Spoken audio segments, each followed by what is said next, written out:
पुणे पदवीधर मतदारसंघासाठी महायुतीतील राष्ट्रवादी काँग्रेस आणि भाजप रस्सीखेच सुरू आहे। अशातच भाजपने विद्यमान आमदार अरुण लाड यांचे चिरंजीव शरद लाड यांना पक्षात घेऊन उमेदवारीचा शब्द दिलाय।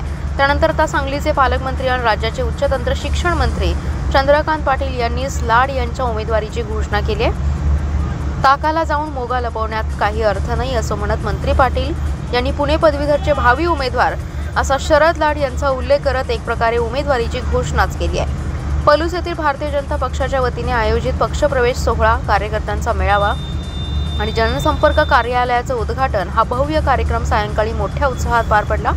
कार्यक्रमाचं उद्घाटन सांगली जिल्ह्याचे पालकमंत्री चंद्रकांतदादा पाटील यांच्या शुभ हस्ते झालं।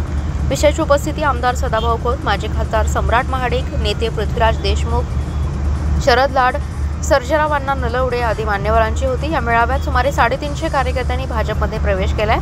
पालकमंत्री पाटील यांनी आपल्या भाषणात सांगितलं की ही सभा म्हणजे निवडणुकीतील विजयाची सुरुवात आहे। पलूस नगर परिषद भारतीय जनता पक्षाचा झेंडा फडकणार आहे। भाषणात त्यांनी पंतप्रधान नरेंद्र मोदी यांच्या नेतृत्वाखाली देशाच्या विकासाचा आढावा घेतला आणि महाराष्ट्रात विकासाचा समन्वय राखण्यासाठी स्थानिक स्वराज्य संस्थांमध्येही भाजप सत्तेवर येणं गरजेचं असल्याचं त्यांनी सांगितलं।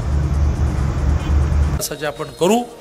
मी शेवटी एवढंच म्हणेन की पलूसची नगरपालिका जिंकली तर ती नगरपालिका झाल्यापासून पहिल्यांदा असं होईल की इथे कमळ फुललं आणि ते कमळ फुलण्यासाठी या तालुक्यातल्या सगळ्यांनी एकत्र येऊन हातात हात घालून काम करण्याची आवश्यकता असल्यामुळे मी मगाशी धोंडीराम महाराजांच्या समाधीचं दर्शन घ्यायला गेलो। उपस्थित आहेत भारतीय जनता पार्टीमध्ये नव्याने प्रवेश केलेले आणि पदवीधरचे भावी उमेदवार भारतीय जनता पार्टीचे शरद भाऊ लाड उपस्थित आहेत।